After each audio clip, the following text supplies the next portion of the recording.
ما قلاهای بلندیم با ما پستی و مستی لبایش میزیبه. چی گفتی دوستی عزیزم؟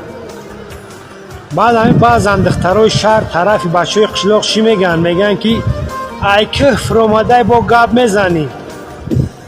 اما مرده خوب همین مردمی کوهستان در کوهستان زندگی میکنه گفته باید گنگ باشن دیگه گپ نزنن.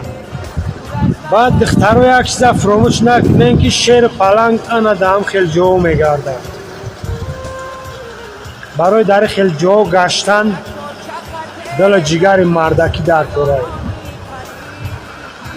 تمام وزیر و وظیفه‌دارایی که امروز در سر وظیفه اند انا دنم خیلی طبیعت ها با وایه رسیدن که امروز کلای توزه دارن مردکا و در سر وظیفه شدگیان.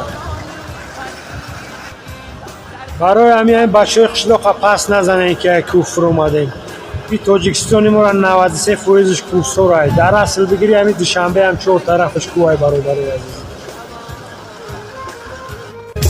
شوراب آدای وطنم صدقه نامی تو شوم